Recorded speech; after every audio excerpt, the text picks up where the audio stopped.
gracias. Tantos aplausos me hacen dudar sobre el mentado error tipo 2. Bueno, la charla que voy a dar hoy es sobre la herencia, lo que hicimos y lo más importante, cómo la vemos de cara al futuro y cuáles son las posibilidades que hay en esta perspectiva.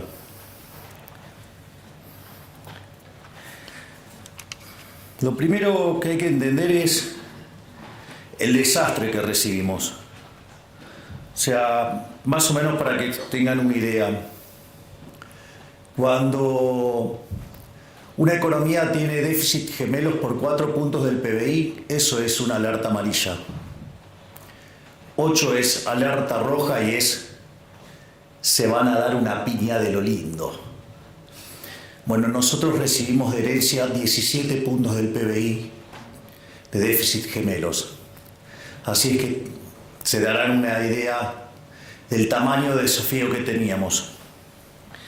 Esos déficit gemelos tenían un déficit fiscal consolidado de 15 puntos del PBI, donde 5 correspondían al Tesoro Nacional y 10 al Banco Central,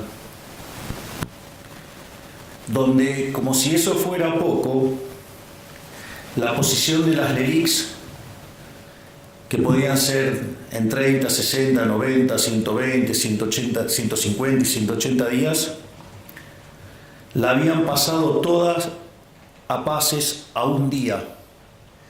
Esto quiere decir que al momento en que asumimos, se podría haber cuadruplicado la base monetaria en un día. Digo, para tener órdenes de magnitudes de las dificultades con las que nos encontrábamos. Al mismo tiempo, en materia de dinámica de precios, al existir un tipo de cambio controlado, con una brecha tan grande, la contracara es que existe lo que técnicamente se llama money overhang o sobrante monetario. La magnitud del sobrante monetario en ese momento básicamente era similar a la que teníamos en la previa del Rodrigazo de 1975, lo cual implicó en aquel momento, cuando se quedó el país sin reservas y tuvo que forzosamente devaluar, sextuplicar la tasa de inflación. De hecho, pasó de 30 a 180%. Habíamos tenido una experiencia similar en el año 59, también de similar magnitud, y también había implicado una sextuplicación de la tasa de inflación. En aquel momento pasó de 20 a 120. Por lo tanto, si nosotros teníamos una inflación que básicamente venía viajando al 200%, eso implicaba que la tasa de inflación se fuera a niveles del 1200%. Además, si contemplamos que podíamos estar triplicando la base, digamos, incrementando 3 veces la base, eso implicaba llevar la inflación a 3600% anual. Y si por otra parte consideramos que el gobierno anterior emitió 13 puntos del PBI de manera directa e indirecta, con una base que hoy está en 2.6, implicaba multiplicar por 5, es decir, metíamos 4 veces más de base monetaria, es decir, estaríamos hablando de una tasa de inflación en el orden del 15.000%. Esto que parece exagerado, haciendo las cuentas desde el lado monetario, la realidad es que durante la primera semana de diciembre los precios ya venían viajando al 1% diario, eso es anualizado 3.700% anual. Cuando ustedes consideran cómo venía en las 2 primeras semanas de diciembre, la aceleración fue tan grande que ya venían los precios viajando al 7.500% anual. Y esto, que parece una exageración y que de hecho muchos nos acusan de haber sido exagerados, Cuando ustedes toman el caso de la inflación mayorista, en el mes de diciembre fue 54%. Eso en términos anualizados da 17.000. Es decir, efectivamente estábamos transitando el camino a una hiperinflación. O sea, lo único que requería esa hiperinflación para concretarse era la convalidación monetaria. Hay una anécdota muy divertida en un libro maravilloso que se llama El Banco Central, Teoría y Práctica, de un economista que se llama Alan Blinder, que fue uno de los primeros académicos de llegar al Comité de Política Monetaria de la Reserva Federal, que daba clases también en Princeton junto a Bernanke, y cuenta algo que es muy interesante, ¿no? Dice, supongamos que tenemos el banquero central perfecto. Entonces, el banquero central perfecto, supongamos que hiciera control de tasa de interés. Digo, no es el instrumento que a mí me gusta, pero el libro está hecho con ese ejemplo. Y entonces, este banquero central es tan genial que no solo que sabe en cuánto mover la tasa, sino que además acierta a la perfección en los rezagos. Entonces, cuando él ve que se está por acelerar la tasa de inflación, empieza a subir la tasa y entonces logra que la inflación permanezca en el target. Cuando ve que la economía, digamos, está desacelerando y la tasa de inflación se va por debajo, modifica y de vuelta deja la inflación en el target. Es interesante porque en el límite esto podría implicar que moviera la tasa de interés como si fuera un electrocardiograma de alguien que está bien o alguien que esté corriendo, si fuera el caso, y deja constante la tasa de inflación, es decir, el tipo es perfecto. Ahora fíjense que cuando está subiendo la tasa de interés, va a haber un montón que los van a estar criticando porque dicen, ¿a dónde estás viendo la inflación y nos vas a meter en una recesión? Y cuando la baja, dice, vos vas a estar alentando la inflación. Es decir, el tipo hace un trabajo perfecto y ¿qué le va a pasar? Lo van a estar criticando todo el tiempo. Bienvenidos al mundo de la política. Afortunadamente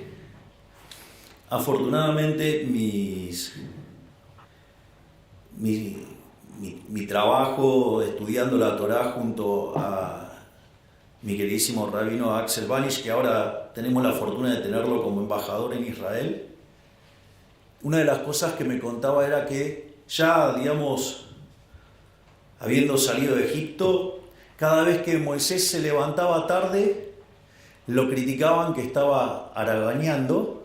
Si se levantaba temprano, decían que estaba peleado con la mujer, y si se levantaba en el horario, era porque no tenía nada que hacer. Es decir, no importa lo que hagan, los van a criticar igual. O sea, eso, digamos, es bastante tranquilizador al momento de iniciar la gestión, digo, porque se lo criticaban a Moisés, entonces a mí me pueden decir de todo y lo tengo más que bien merecido. Así que en ese sentido, pero es bueno saber porque ahora, digamos, hay un montón que dicen, nunca hubo hiperinflación. ¿No? Digamos, se olvidan que en el medio, digamos, ahora lo voy a describir, pero llevamos un ajuste de 13 puntos del PBI, el más grande en la historia de la humanidad. Pero bueno, es la vida. La otra parte era el desequilibrio cambiario. Es decir, la relación entre el paralelo y el oficial era 3-1. Por lo tanto, digo, la situación estaba bastante complicada. Acá hay algo interesante, que me voy a adelantar a la parte de las críticas que nos hacen. Digo, porque ahora, que hay que subir el tipo de cambio y todas esas cosas. Yo me acuerdo que estábamos en el Hotel Libertador, estaba con el equipo de Toto, y el consenso del mercado era que teníamos que llevar el tipo de cambio a 600. De hecho, digamos, o sea, yo lo quería llevar a un nivel que, ajustado por riesgo país, quedara igual que el paralelo. Eso tiene una justificación técnica para tratar de eliminar el exceso de demanda. y que el impacto en actividad sea lo menos posible. Digo, me causa gracia porque esos mismos, digamos, que se quejan de que ahora el tipo de cambio está atrasado, decían que tenía que ser 600 y la hipótesis de inflación que tenían es mucho más alta que la que estamos viviendo.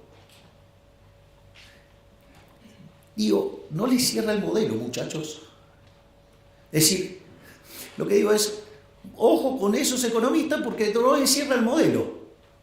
Es decir, me decían que el tipo de cambio tenía que ser 600, que estábamos locos en ponerlo en 800 y la hipótesis de inflación que tenían era más alta que la que estamos teniendo en la realidad.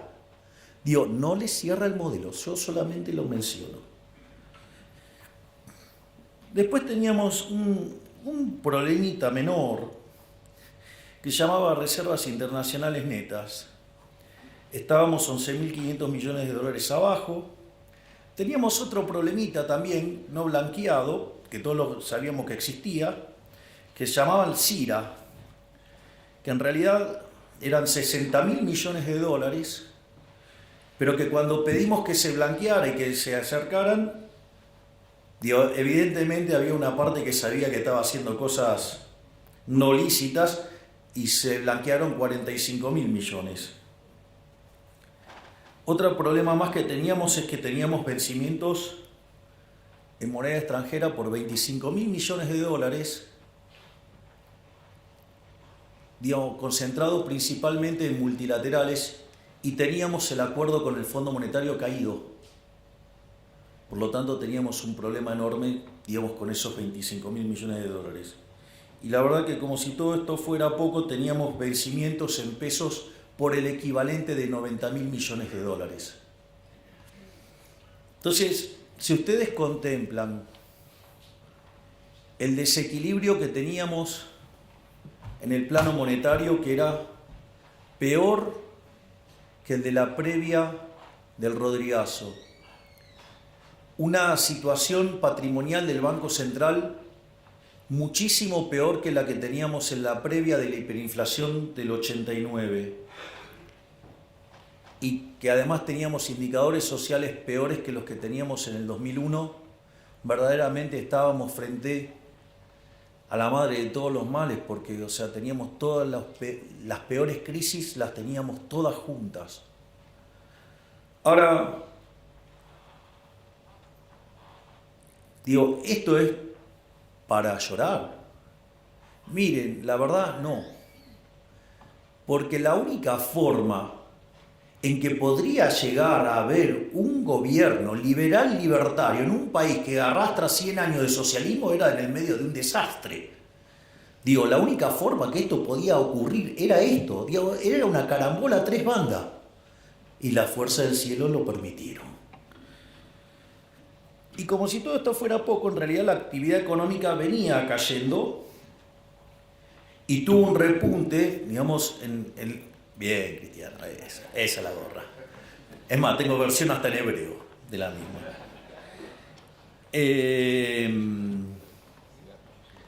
Eso es divertido, de dónde salió esa... Bueno, se la voy a contar porque es divertido. Para que vean lo dinámica que es la política. Nosotros, cuando con Victoria asumimos como diputados en diciembre del 21, un periodista de Diputados TV, que yo lo conocía de América, un verdadero grosero, me dijo: pero ustedes son 2 diputados, ¿qué pueden hacer 2 diputados en 257? No van a poder hacer nada. Y yo le contesté con el primer libro de Macabeos 3:19, que dice: la victoria en la guerra no depende de la cantidad de soldados, sino de las fuerzas que vienen del cielo. Maradona tendría una frase para eso.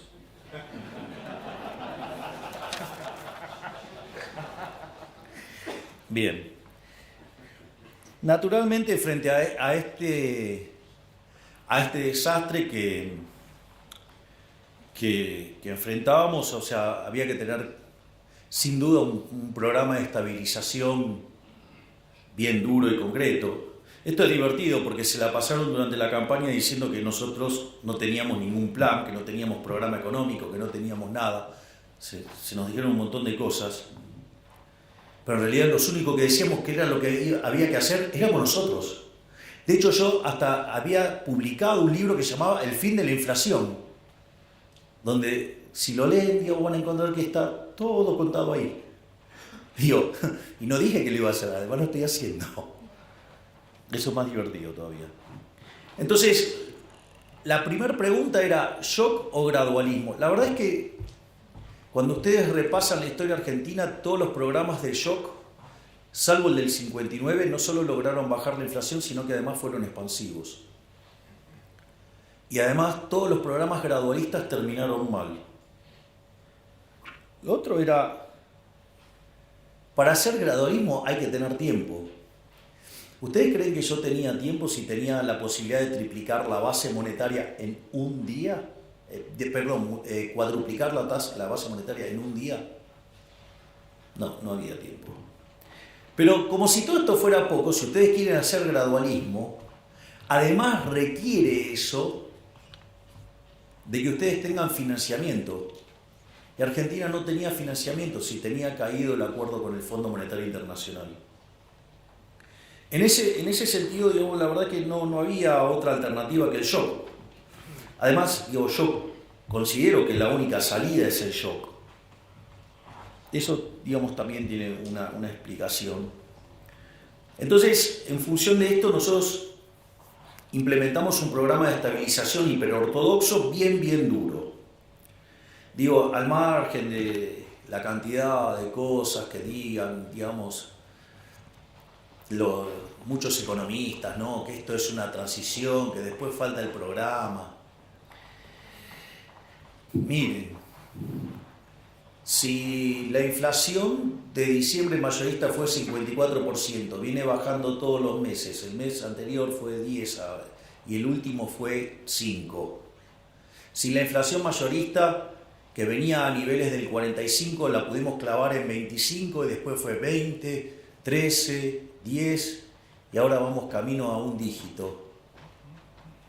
Digo, en términos de core seguro. Digo, deberían ser más respetuosos. Digo, claramente que hay un plan de estabilización para bajar la tasa de inflación. Digo, que no la vean no es mi culpa. Digamos, o sea, un programa de estabilización esencialmente tiene 3 elementos. Tiene una política fiscal. Nosotros hasta le hemos puesto nombre a esa política fiscal. Se llama motosierra y licuadora. O sea, tiene motosierra y tiene licuadora. Es más, muchos de los que nos critican de la calidad del ajuste, a mí me causa gracia porque decían que hacer un ajuste de más de un punto del PBI era imposible.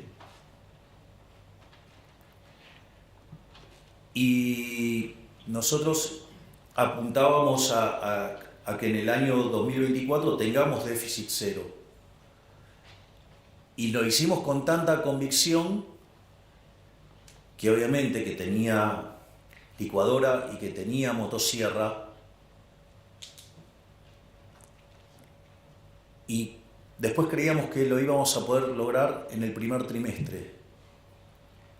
Y lo logramos en el primer mes. O sea, enero tuvimos déficit financiero nulo. De hecho, nos criticaron y dijeron que en febrero hasta nos explotaba el déficit primario. Nuevamente, déficit cero. Y les voy avisando que el día 22 voy a estar anunciando los números. Vamos a estar haciendo una cadena nacional, donde además vamos a estar anunciando los números fiscales.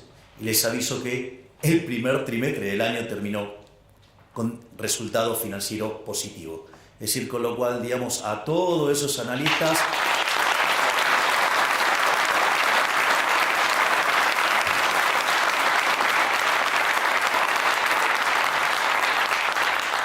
es decir, a todos esos analistas que dicen que nos va a explotar el déficit y todo eso, les dedico el aplauso que ustedes tuvieron recién o nuevamente la frase de Maradona.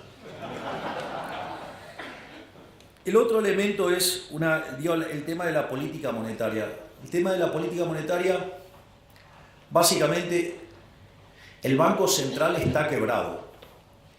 Entonces la pregunta es, ¿cómo se resuelve la quiebra del Banco Central? Es decir, porque esta es la clave.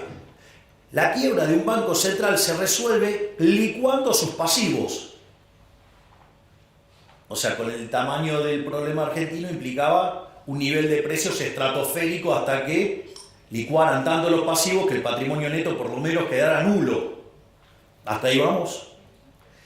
Si esto es así, quiere decir que dado ese nivel de precios para resolver el saneamiento del Banco Central está en la estratosfera, dado los precios de hoy, la línea que une esos dos niveles de precios le da la tasa de inflación implícita.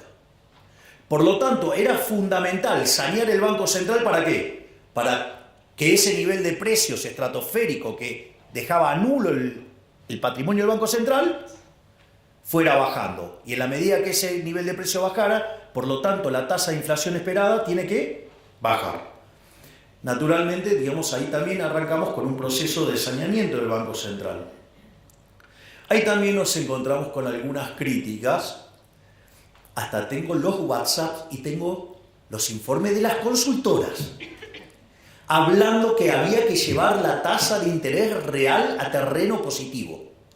Si hubiéramos hecho eso, en lugar de haber descomprimido el balance del Banco Central como lo hemos hecho hasta ahora, les cuento que en lo que va del año ya hubiéramos metido 4 bases monetarias más en instrumentos remunerados. Entonces ahora estaríamos discutiendo ¿qué cosa? No, esto es insostenible. Estaríamos hablando de la pelota de las LELIQs o la pelota de los pases o no sé qué cosa, digamos una bola de nieve que nos iba a arruinar en una hiperinflación. Ahora todos esos están todos escondidos, nadie dice nada. Es decir, le deben tener miedo a la frase de Maradona. Pero dicho de otra manera, lo importante es que la contracara de ese déficit cuasi fiscal de 10 puntos del PBI ya lo llevamos a 4. Es decir, no solo que llevamos hecho un ajuste fiscal de 7 puntos del PBI en el Tesoro, motivo por el cual ahora hemos empezado a relajar partidas y entonces ahora empieza a quedar más motosierra y mucho menos de licuadora, digo, para los que están tan preocupados por la calidad del ajuste, como si no fuera que una licuadora permanente es una motosierra, ¿no? Pero bueno, ese es otro detalle. Lo importante es que hemos hecho sucesivas bajas de tasa de interés y todo el mundo ¿qué esperaba cada vez que bajábamos la tasa? Que subiera el tipo de cambio y que perdiéramos reservas. Bueno, llevamos acumulados más de 12.000 millones de dólares de reservas. Salimos del terreno de las reservas netas negativas y en el medio pagamos un montón de cosas. Por lo tanto, también lo que hicimos en materia monetaria y cambiaria es un éxito. De hecho, ahora la discusión es, no, bueno, pero la tasa en dólares es enorme. Y entonces si yo le hubiera puesto en términos reales positivos, hubiera sido todavía más grande. Entonces, que más o menos se pongan de acuerdo qué quieren decir con la tasa de interés, porque nosotros siempre tuvimos claro que era un problema de arbitraje con la tasa en los dólares. Es decir, no mirar como un cavernícola, digamos, la tasa de interés real en una economía cerrada. Por lo tanto, digo, ¿qué es lo que hemos, y obviamente que hicimos en el ajuste del tipo de cambio? Si ustedes se acuerdan, cuando nosotros estábamos en campaña, decían que con nosotros el tipo de cambio iba a estar en 6.000, en 10.000. Me parece que le erraron por un poquito. Entonces, digo, ¿qué tenemos en materia de resultados? No solo que hemos logrado el déficit cero, sino que nos hemos pasado un poco. Digamos, en lugar de hacer un ajuste de 5 puntos del PBI, hicimos uno de 7. Eso lo pueden ver en un trabajo que hizo Nadine Argañadás, que de hecho lo circuló por Twitter. Y además, bajamos el cuasi fiscal en 6 puntos, o sea que hicimos un ajuste de 13 puntos del PBI, es decir, acabamos de hacer el ajuste fiscal más grande en la historia de la humanidad, porque además encima lo hicimos en 3 meses. Sí, esto es importante, digo, pero eso es justamente lo que permitió evitar la hiperinflación. Además, una de las características que tiene el tema del déficit cero y que es muy importante es lo siguiente: cuando ustedes tienen déficit financiero nulo, significa que la deuda no sube. Si la deuda no sube, la relación deuda-producto no sube. Por lo tanto, ustedes están en un sendero sostenible, es decir, ustedes pasan a ser solventes. Y si ustedes pasan a ser solventes, el precio de los bonos tiene que subir. Y de hecho, de $18 que estaban cuando nosotros asumimos, hoy están cerca de 60. Y el riesgo país, que estaba en 2.900, hoy está en 1.200. Y si logramos bajar 200 puntos básicos más el riesgo país, ya podemos ingresar a los mercados de deuda. Este ajuste fue tan fuerte y tan positivo la forma en que lo hicimos, que además, cuando fuimos a negociarlo al fondo, mientras que todos los analistas decían que nuestro programa era inconsistente y que una revisión del fondo con programas caídos, como el caso argentino, demandan como 3 meses, nosotros sacamos el acuerdo en un fin de semana. Se imaginarán cuál es la frase. Y obviamente que esto se está traduciendo en la baja de la tasa de inflación, porque, como les decía, la inflación de mayorista, que es la que se anticipa, estaba en 54%, es decir, el equivalente del 17.000% anual, y hoy está en 5%. Es más, el propio Fondo Monetario Internacional, que tenía expectativas de inflación para este año, para Argentina, en torno al 250% anual, la bajó a 150. Bajarla a 150 significa que de hoy para adelante está esperando que en promedio la inflación sea del 5,5. Pero como ese proceso no es lineal, quiere decir que vamos a un dígito bajo hacia diciembre. Es decir, que lo estamos logrando. Naturalmente hay un montón de críticas. Lo que pasa es que las críticas, a mí me parece que se tendría que hacer, entendiendo el modelo que uno tiene en la cabeza. O sea, yo, por ejemplo, no sé, cuando dicen programa integral, ¿no? Entonces dice políticas sectoriales dentro del programa dentro del programa. Miren, yo no soy Leontiev, no sé si soy claro. Es decir, yo no les voy a hacer el plan quinquenal. Yo no creo en eso. Yo no creo en una economía dirigista. Yo soy liberal libertario. Yo me voy a ocupar de arreglar la macro. La micro la tienen que arreglar ustedes. ¿Qué tengo que estar haciendo yo con la micro? Ya bastante con las estupideces que venimos haciendo hace 100 años, que hacemos cualquier desastre macro y después vienen los políticos eligiendo los ganadores. Lo cual además es una fuente de corrupción enorme. Por lo tanto, ¿cuál es la regla de un liberal en esto? Don't pick the winners. Yo me voy a encargar de estabilizar la economía, de bajar la inflación, de generar las condiciones para que la economía vuelva a crecer. El resto es todo de ustedes.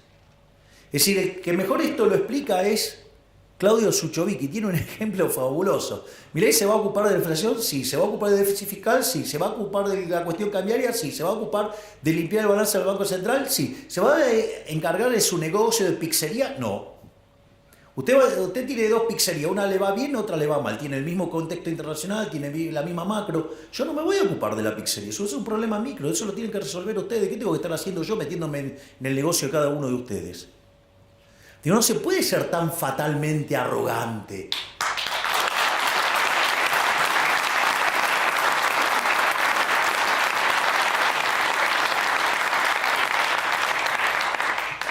La otra es la política de ingresos. Entonces, claro, ¿pero qué es la política de ingresos? Tocar el precio de tal cosa, el precio de tal otra, el precio de tal otra, el precio, la tasa de interés, los salarios. ¡Ey! Hola, soy liberal libertario. Yo creo en el sistema de precios. Es decir, creo en el sistema de precios. Entiendo que puedo tener un problema transitorio porque estoy pasando de una economía hipersocialista, Digo, tengo 100 años de socialismo y entonces estamos haciendo una reforma pro mercado. Hay un montón de desequilibrios de inicio, más el problema adicional que tenemos que evitar una hiper, entonces estamos corrigiendo precios relativos en un contexto de alta inflación. Entonces, y con algunos problemas de base y con algunos problemas de violentar la propiedad privada antes, entonces puede ser que en algún momento, digamos, haya algunas correcciones vía defensa de la competencia. Digo, todos se están entendiendo de lo que les estoy hablando. Digo, pero salvo cosas así puntuales y que son propias de la transición, esas cosas no van a existir nunca más. Pero antes ustedes tienen que estabilizar la economía y que quede claro el respeto por la propiedad privada. Y no, digamos, que alguien utilizando recursos del Estado vaya tomando posiciones y genere una posición dominante a partir de la estafa del Estado. Y después generar movimientos políticos tocándole a un segmento etario donde hay una gran proporción de votantes. Digo, bienvenido al mundo de la política, es la basura que les estoy describiendo. El tema de la tasa de interés ya lo hablamos. El tema de la sostenibilidad del ajuste, digamos, también hablamos del tema de cada vez queda más la motosierra, queda menos de la licuadora. Digo, el mejor ejemplo es lo que estamos haciendo en materia de jubilaciones. Si hubiéramos dejado las cosas como venían, los jubilados hubieran perdido 2 puntos del PBI. Con lo que estamos haciendo solo van a perder medio punto, es decir, le estamos devolviendo 1,5 puntos. Y naturalmente la discusión del tipo de cambio. La discusión del tipo de cambio es bastante ridícula. No, porque hay que hacer subir el tipo de cambio. ¿Por qué? Digo, porque si hoy no hay brecha, si no hay brecha, ¿por qué tengo que estar haciendo tocar el tipo de cambio? Es decir, ¿porque no me gusta el tipo de cambio de mercado? Lo primero que tienen que entender que el análisis ese del tipo de cambio real, lo voy a decir en latín, diría el profe de Pablo, es una pelotudez. Porque agarran y toman una serie del tipo de cambio real. La pregunta es, ¿cuál es el año de referencia? Digo, que alguien me explique por qué toma el determinado año de referencia sobre el que calcula el promedio. Digo, que explique eso. No, eso no lo explican. No solo eso, cuando ustedes se fijan hay momentos donde el tipo de cambio real queda muy depreciado y hay momentos que queda muy apreciado. Por lo tanto, digamos, algo que tiene ese nivel de volatilidad, calcular el promedio les diría que es otra estupidez del tamaño de una casa.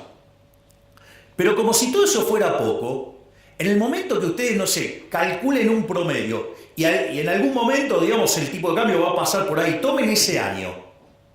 Ustedes podrían decir que en ese año ustedes pueden replicar las condiciones de oferta y demanda de todos los bienes pasados, presentes y futuros que afectaron a la determinación de ese conjunto de precios relativos en Argentina y en el mundo todo en simultáneo, y como si en el medio no hubiera cambiado ni siquiera la composición de oferta de bienes.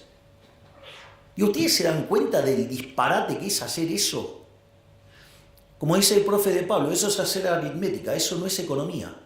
Entonces digo, cuando vienen, le hablan del tipo de cambio real, que esto, que el otro, digo, o sea, ustedes se dan cuenta de la arrogancia que implica, porque implica conocer el vector de precios relativos, pero no solo ahora de Argentina, sino también de todo el mundo.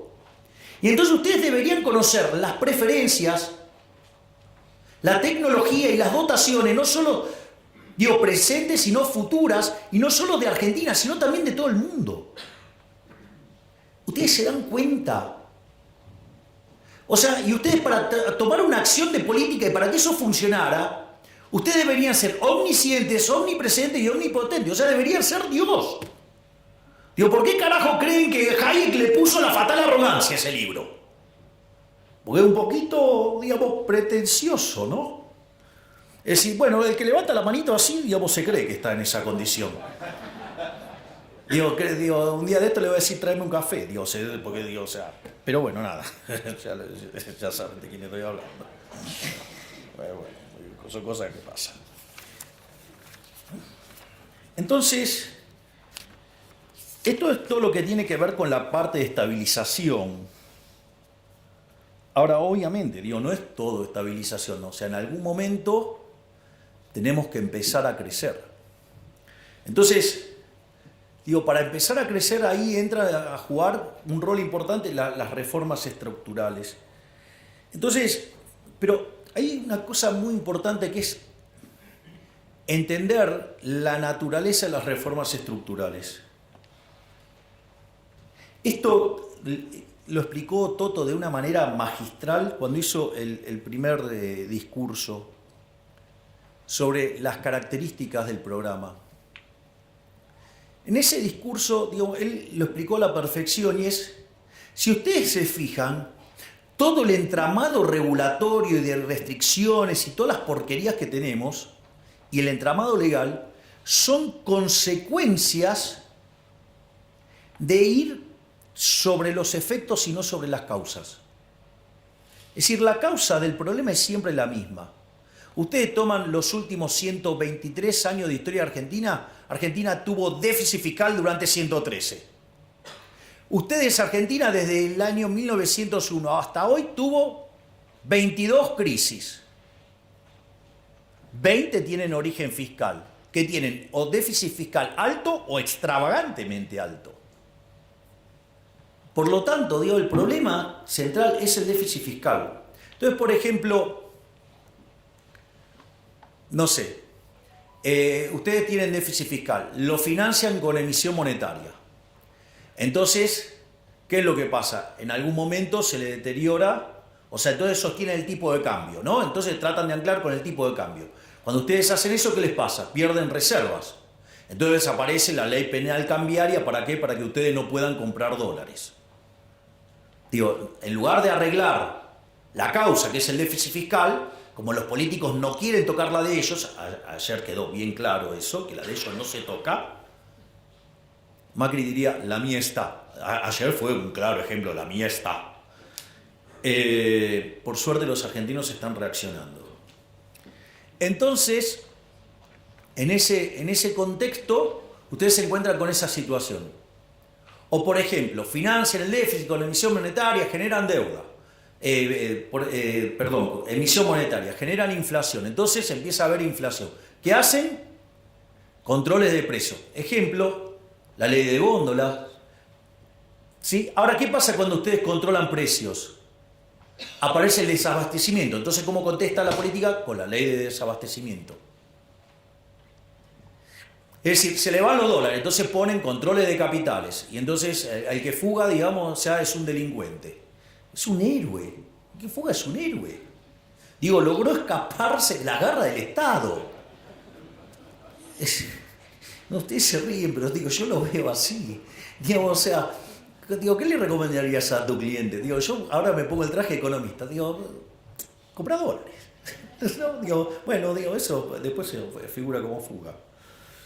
Y la verdad es que si lo compran en negro, mejor.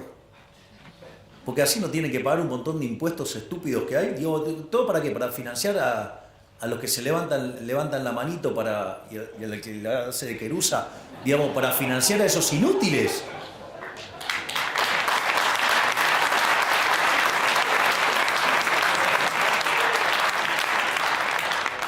La frase dice que el ladrón que roba a otro ladrón tiene 100 años de perdón. Digo, con lo que han robado los políticos argentinos tenemos la eternidad ganada.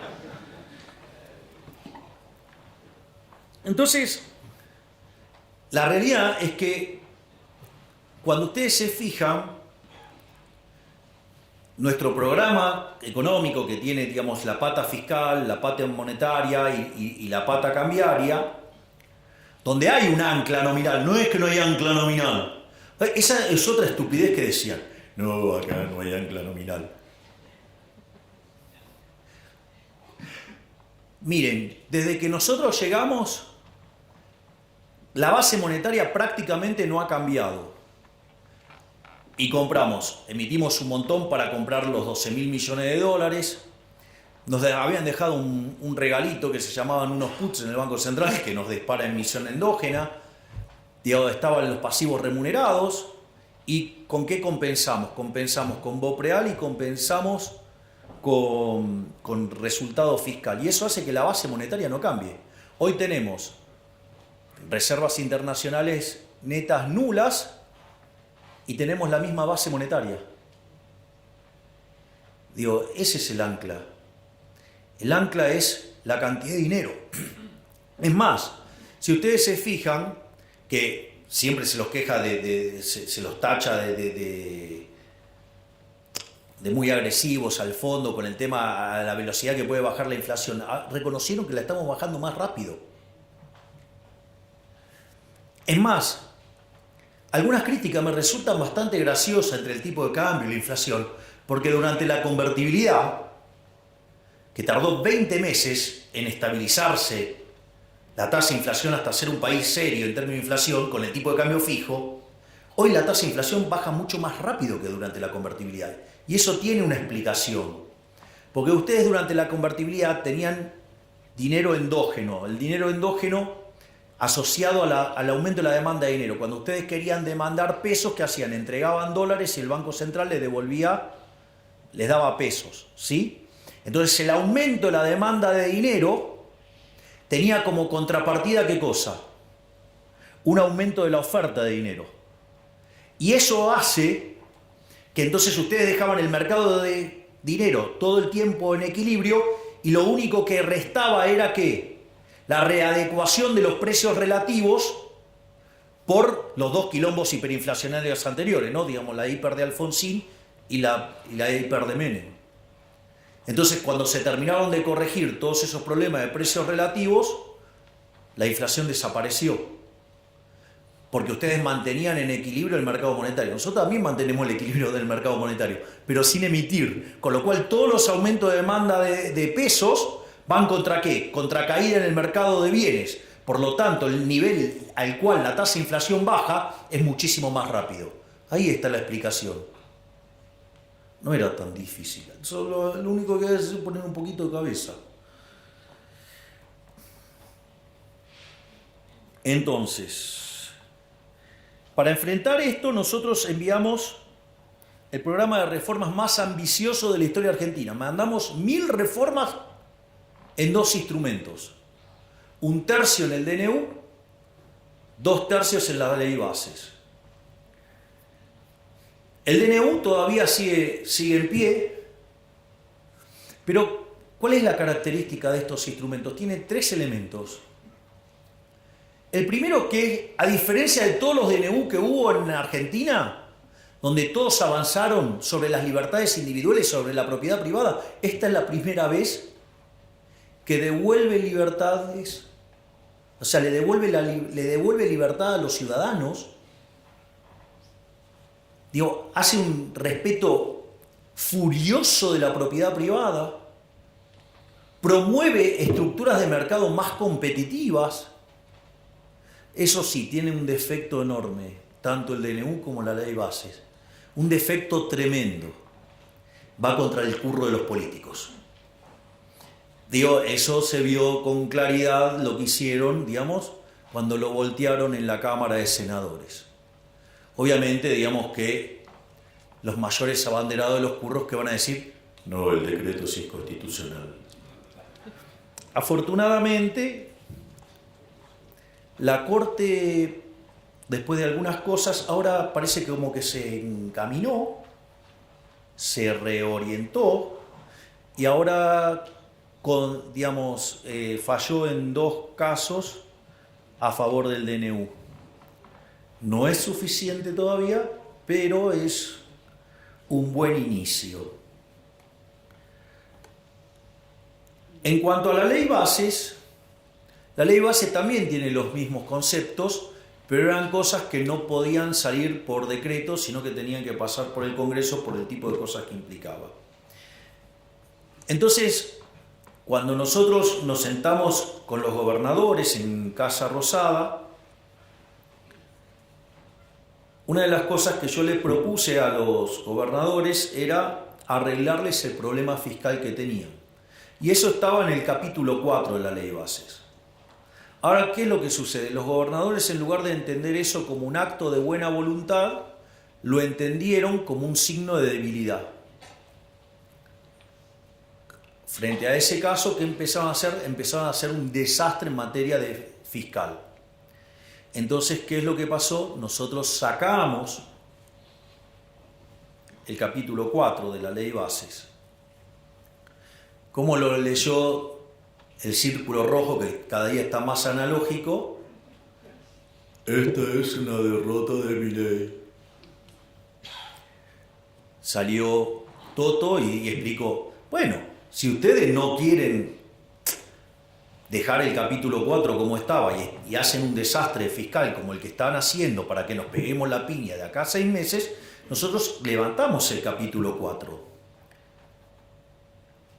Pero si nosotros levantamos el capítulo 4, ustedes van a terminar haciendo un ajuste fiscal más grande que el que están dispuestos a hacer. Ahora volvió la ley de bases. Adivinen qué tiene. El mismo capítulo 4. ¿Quién ganó? Digo, tengan cuidado con estos muchachos que están muy analógicos, que no, parece que no entienden bien cómo funciona la política. No solo eso, sino que además, después pasó el resto de la ley de bases, fue aprobada, y después la empezaron a desguazar. Qué interesante, porque los fondos fiduciarios tenían más de 20 años, se enteraron ahora que existían. Cuando digo, teníamos todos los campeones del republicanismo, de la anticorrupción y todo, digo, pero nunca pasó nada con eso. Se descubrió ahora, como todas las cosas que estamos descubriendo todo el tiempo desde el Ministerio de Capital Humano, ¿no? Donde, digamos, por ejemplo, hemos encontrado que la mitad de los que recibían fondos, digamos, los comedores no existían, eran comedores fantasma. O comedores que decían que tenían capacidad para que recibían a 500 personas, en realidad recibían 50. O los que pedían los bolsones de comida y que no querían que se dejara constancia de los DNI de los que recibían esos bolsones.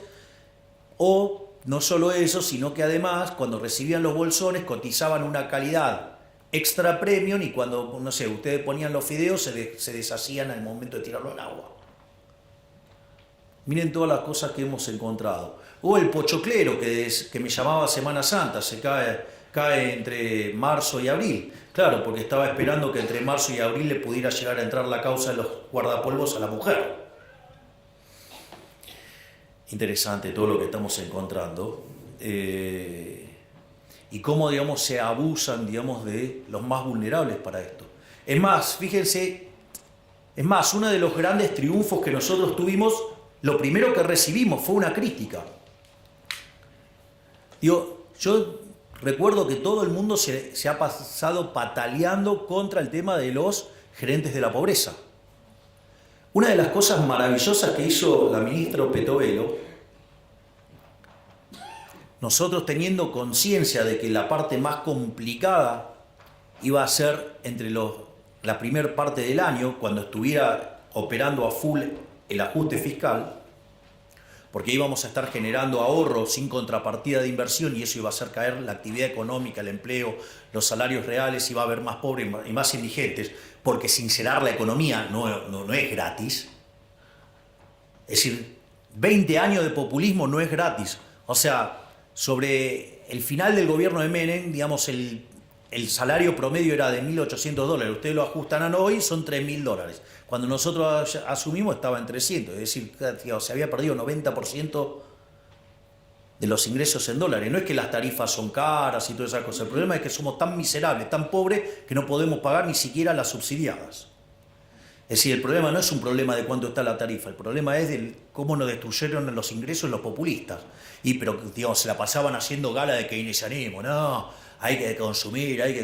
Claro, hay que consumir implica que ahorran menos. Si ahorran menos, invierten menos. Invierten menos, digamos, no aumenta el stock de capital per cápita, no aumenta la productividad, no aumentan los salarios. Bienvenidos, somos pobres.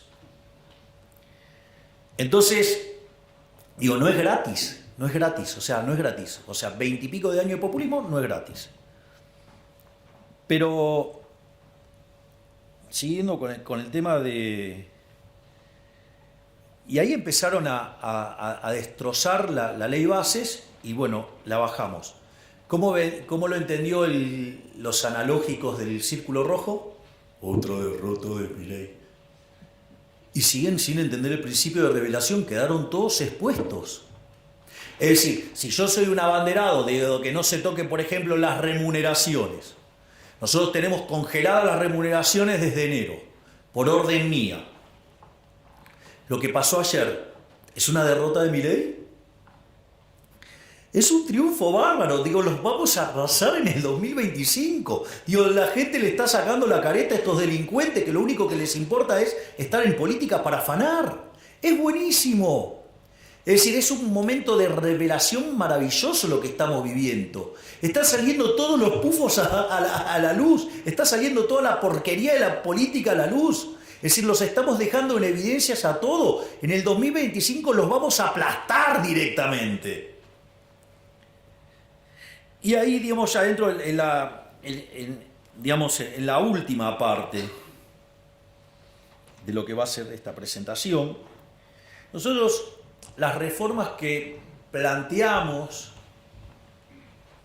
en DNU más bases implicaba que en términos de libertad económica saltáramos 90 puestos. Es decir, pasáramos a estar como Alemania. Es decir, nosotros en 20 años nos íbamos a parecer a Alemania. Pero como la política no quiere dejar de robar,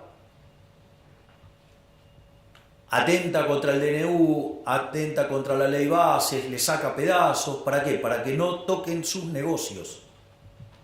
Les tengo una noticia.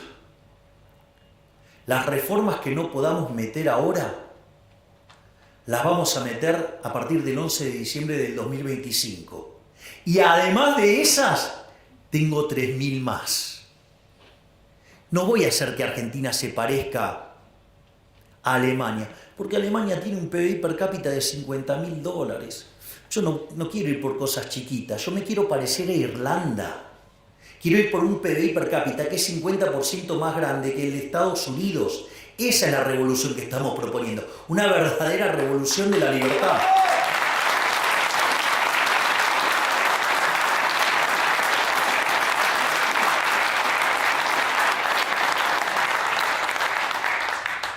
Y en ese sentido, hay algunas cosas que resultan interesantes porque es cierto que en el medio del ajuste que estamos haciendo, el 75% de los argentinos entiende que estamos peor. Es decir, entienden claramente que estamos peor. Pero ¿qué es lo más maravilloso? Que cuando nosotros asumimos, solamente el 20% de los argentinos creían que de cara a un año íbamos a estar mejor. Eso en el mes de febrero en enero trepó a 30 quiero decir, en marzo, digamos, ya estaba en 40 y hoy estamos en 50. Es decir, hoy ya la mitad de los argentinos percibe que de acá a un año vamos a estar mucho mejor. Y eso no es menor. Además, el 70% de los argentinos está convencido que vamos a exterminar la inflación.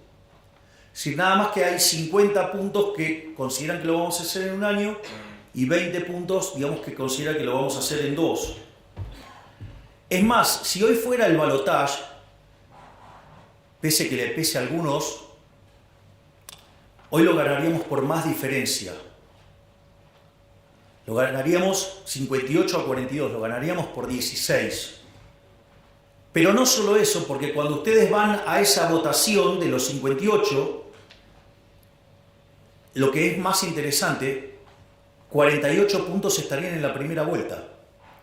Es decir, ganaríamos en primera vuelta, porque quien más intención de voto tiene después de nosotros es Cristina Fernández de Kirchner con 20. Y no es cierto que de esos 10 puntos incrementales entre la primera vuelta y el balotaje saquemos 0. Por lo tanto, estaríamos arriba de los 50 puntos. ¿Esto qué quiere decir? Que sin lugar a dudas, a partir del 11 de diciembre, vamos a hacer todas las reformas que queden pendientes, más las 3.000 que tenemos en carpeta, más todas las otras que estamos diseñando y que también vamos a aplicar. Es decir, vamos a hacer de Argentina una verdadera Argentina liberal que sea potencia y que sea grande nuevamente de acá a 35 años.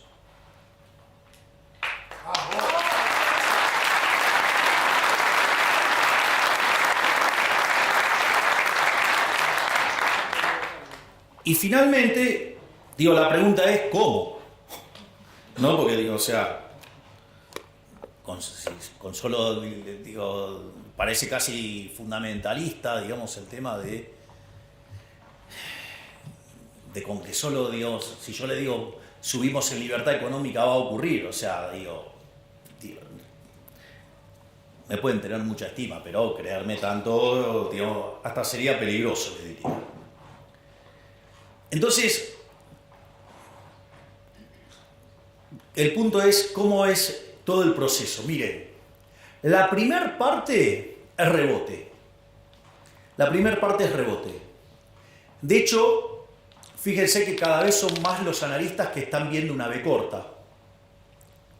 Esa V corta tiene, ya había aparecido un indicador que pareció raro, que para febrero el desestacionalizado de Orlando Ferrés había dado positivo. Pero claramente es un indicador, el desestacionalizado, que tiene mucha inestabilidad en la punta. Entonces hay que tomárselo con mucho cuidado eso. No solo eso, cuando ustedes empiezan, ahora salió el índice líder, digamos, de la Ditela, que anticipa, digamos, la evolución de la actividad y dio positivo. Cuando ustedes miran minería, viene para arriba. Cuando miran oil and gas, viene para arriba. Cuando miran el campo, viene para arriba. Es decir, cada vez tenemos más indicios de que esto está rebotando y levantando. No solo eso, sino que además ustedes tienen algunas cuestiones adicionales. Y es que donde se notaron las caídas más fuertes, digamos, el recorte se está dando en B de manera violenta. No sé, ejemplo, CAME, las ventas, digamos, pegó un rebote fuerte. No solo eso, sino, digamos, que la brutal caída del riesgo país, eso, cuando ustedes miran empíricamente, cada vez que el riesgo país se desploma, digamos, la actividad rebota fuertemente. Pero no solo eso. Además, hay otro elemento fundamental, y es, aun cuando no hiciéramos ninguna de las reformas estructurales, digo, la descapitalización de la economía obedece a todo un conjunto de reformas estructurales negativas que hicieron que uno se coma el capital. Si la economía argentina está muy descapitalizada, ¿por qué está descapitalizada? Para que el valor del producto marginal del capital, digo, la TIR de la firma, esté por encima del WACC, ¿no? Digo, para que no destruyan valor. Entonces, en ese contexto, ustedes lo que tienen es que, cambiando la regla de juego, ¿qué pasa ahora? La tasa está desalineada con el costo de oportunidad de capital. ¿Por qué creen que vuelan las acciones? Justamente por eso, porque afuera la están viendo. Entonces, en ese que de 20 años de destruir capital, una productividad enorme, retornos reales enormes, contra tasas de interés desplomándose, ustedes tienen una posibilidad de ganar plata a lo loco, aún sin reformas estructurales. Es decir, podemos hacer reformas, digamos, sin hacer reformas, podemos crecer durante un periodo interesante de tiempo, no a las tasas que a mí me gustaría, pero sí podemos rebotar fuerte ahora y crecer fuerte, digamos, en el arranque. Entonces vamos a llegar al 2025 con tasas de expansión muy fuertes, compuestas de rebote y de crecimiento por descapitalización y tasa de inflación cayendo. Prepárense porque vamos a arrasar. Y ahí sí vamos a tener la composición de las cámaras que necesitamos para hacer las reformas que Argentina necesita para volver a ser grande. Pero eso no es todo. Si ustedes se fijan, nosotros estamos, cuando termine todo esto, el ajuste fiscal va a ser el consolidado de 15 puntos del PBI. Es decir, va a haber 15 puntos del PBI que se los llevaba el gobierno para financiar actividades parasitarias y que ahora ese ahorro se va a transformar en inversión productiva. Y eso le va a meter a la economía por lo menos entre 4 y 5 puntos de crecimiento adicional. Entonces, digamos, nos estamos preparando para generar un verdadero, yo no diría milagro económico, porque lo único que estamos haciendo es lo que dicen los libros que hay que hacer. Pero, digamos, tenemos la cabeza tan deformada después de 100 años de lavado de cerebro en la educación pública, sea de gestión estatal o de gestión privada, tenemos tanto socialismo en sangre que, claro, cuando uno lo ve así parece un milagro. En realidad lo único que estamos haciendo es aplicar el manual. Por lo tanto, digamos, las perspectivas de crecimiento para adelante son maravillosas, porque además, por más que no tengamos todas las mayorías para hacer todas las reformas que queremos, solo para una gran parte de las reformas, digo, cuando empiecen a ver la oleada liberal libertaria que se viene, se van a acomodar. Y eso va a permitir, digamos, que las reformas salgan mucho más fácil de lo que uno lo ve ahora. Pero esto es solo una parte de la historia. Es decir, está, digamos, yo lo que les acabo de decir es toda la configuración macro que hace que Argentina sea un excelente caso de negocios. A ver, si lo voy a poner en estos términos, si yo voy comprado en activos de larga duration en Argentina, con caída de tasa de interés, gano un montonazo, ¿sí o no? Imagínense si además son reales, con lo cual, digamos, no ajustaron, con lo cual tienen para ganar un montón, con lo cual hay una oportunidad de entrar a hacer negocios de infraestructura y de un montón de cosas para ganar un montón de plata. No solo eso, es importante también que tengan conciencia que nosotros, nuestras líneas de análisis económico tienen 3 bloques. Hay un primer bloque que es la coyuntura, es decir, ustedes ahí lo van a encontrar a Toto, lo van a encontrar a Pablo Kirchner, lo van a encontrar a Santiago Auxil, son los que se ocupan de la macro, de la coyuntura. Después está la segunda línea de análisis, esto no es una cuestión de orden, es una cuestión, digo, de exposición, que es el tema de las reformas regulatorias, las reformas estructurales, la agenda de la libertad. Ustedes ahí tienen a 2 colosos, tienen a Federico Sturzenegger y al doctor Rodríguez Chirilo, digo, que son los que diseñaron las reformas estructurales para liberarnos de toda esta miseria socialista que cargamos hace 100 años.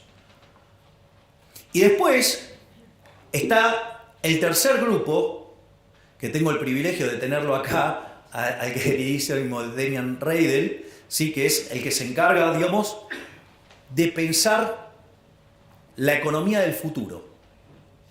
Y donde con el consejo, digamos, que él elabora, analizar y estudiar políticas para que Argentina se convierta en un país de vanguardia, un país de primer mundo, donde estemos a la vanguardia del progreso tecnológico. Si lo estamos haciendo, es decir, estamos dejando todo. Ahora, pero quiero ahora sí cerrar con algo muy importante, para que tengan claro que yo les puedo dejar todo listo, pero que la decisión final es de ustedes. Los que tienen el poder de transformar la Argentina son ustedes, no es un político. Yo lo único que tengo que hacer es allanarles el camino, hacerles la vida más fácil. Pero los verdaderos creadores de riqueza son ustedes. Los que van a cambiar el futuro del país son ustedes. Los que van a hacer una Argentina mejor son ustedes. Los que nos van a poner de pie son ustedes. Son los empresarios, los emprendedores. No los políticos. Los políticos no crean valor, lo destruyen.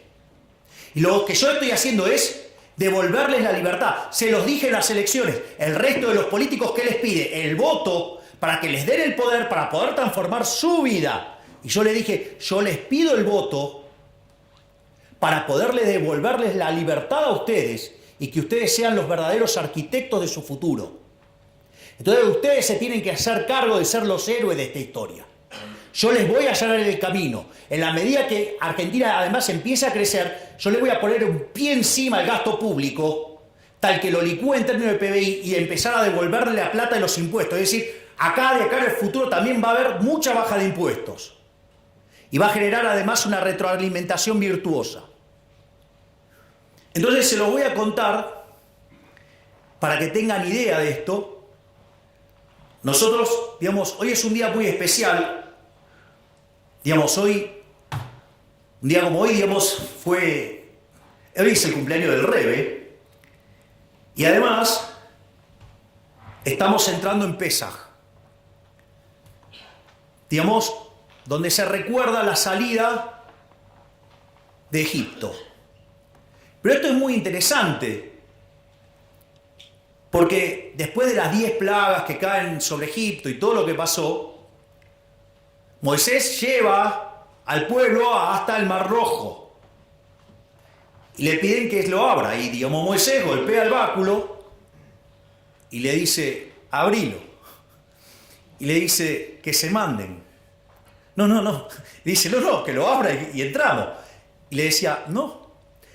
Tienen que tener fe, tienen que mandarse, tienen que entrar y cruzar.